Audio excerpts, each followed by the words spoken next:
A day in my life ng isang nanay na paulit-ulit na nga lang yung ginagawa dito sa loob ng bahay. Good morning mga mare at pare, another day, another mini vlog. Ano pa nga bang ipapakita ko sa inyo mga mare kundi ito na naman ng paglilinis ko. Pero kung nabuboard at nananawa na nga kayo, scroll nyo na nga lamang. Kasi wala talaga akong ibang ipapakita sa inyo kundi yung mga gawain ko nga lamang dito sa araw-araw. Pero sa nandyan pa rin nga hanggang ngayon, di sige samahan nyo ako hanggang dulo. Pahiram na muna ng 6 minutes nyo, diba? Lakas makatito boy.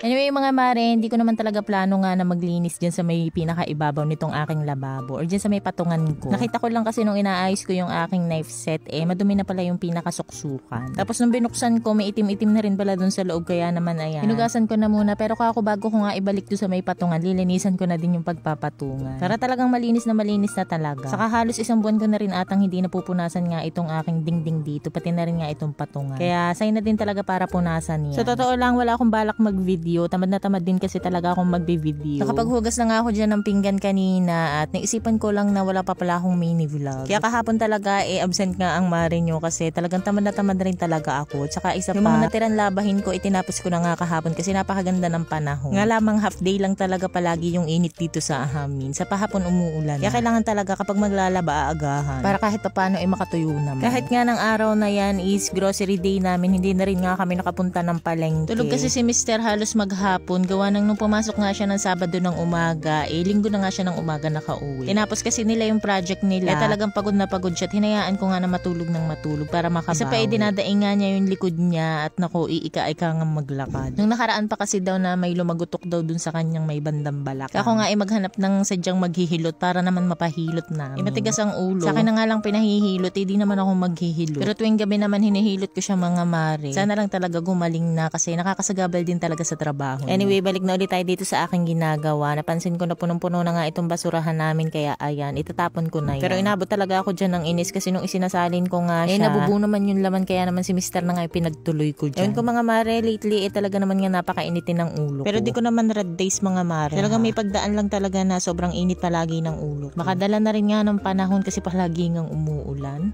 Charot. Di ba naghanap pa na sisisihin, pati naman panahon. Pinas forward ko na mga mare, di ko na pinakita yung pag-ayos doon ni Mr. Gawa ng palagi namang nakahubad, nakakainis. Kaya kung mapapansin nyo, talagang ako na lamang palagi ngayon nasa video. Hindi ko na rin siya naiisa magawa ng palagi namang nakahubad, ako'y nayaya mo.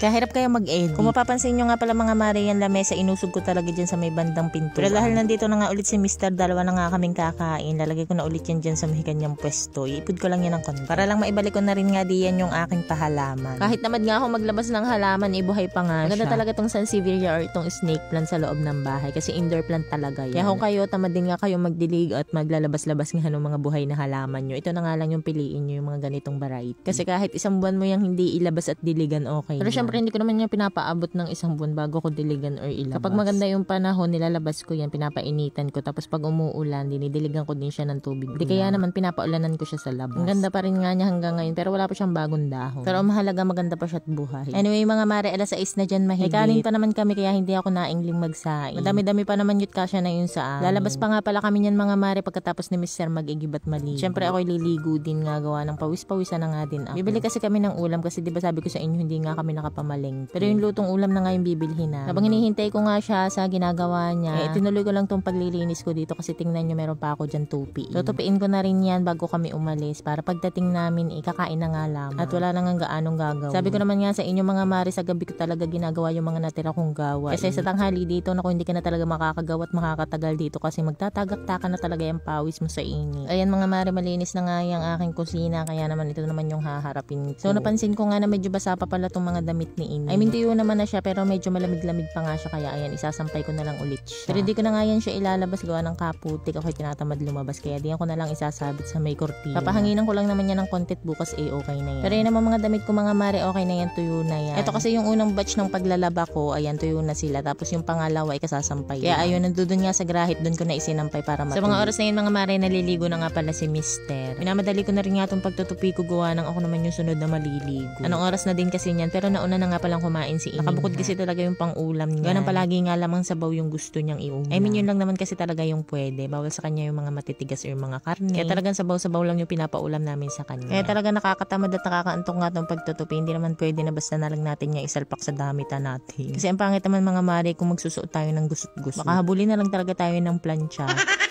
Nabala itong tinutupi ko, halo sa akin nga yan. Meron lang ko konting kay ining dyan, gawa ng ayun nga, sinampay ko ulit yung iba. Pero the rest akin na nga. Yung kay Mr. kasi iniwanan ko talaga at kako kinabukasan ko na nga lalabhan. Malalaki kasi yun tsaka mabibigat. Hindi na nga kinaya ng powers ko na labhan lahat. Kaya ito na muna yung inuna ko yung sa akin. At least sa susunod na araw pag naglaba ako, di ba ko konti. Ganun kasi ako ngayon maglaba mga mare, hindi ko siya binibigla. Lalo na kapag ka nga ganitong naipunan ako. Para talaga akong binugbog after ko maglaba kapag ka nga ganun kadami. Nga pala mga mare, yung carpet ko dito, inalis ko na muna at lalabhan ko na nga ulit. Ang bilis kasing magdumi. Gawa nga nung pusa namin, pagkagaling sa labas, diretso nga kaagad dito sa aming sala. Tapos yung paa, bumabakat nga dun sa may carpet namin. Ngayon pa naman maulan, kaya napakaputik ng lupa. Wala naman tsinelas yung pusa, kaya no choice talaga kundi alisin na muna yung carpet. Sa tag-araw ko na nga lang ulit ilalagay dito. So paano ba yun mga mare? Hanggang dito na lamang muna. Alam kong bored na nga kayo sa panonood, gawa ng pagtutupi nga itong pinapakita ko sa inyo. So paano ba yan? Bukas na lang ulit. Bye!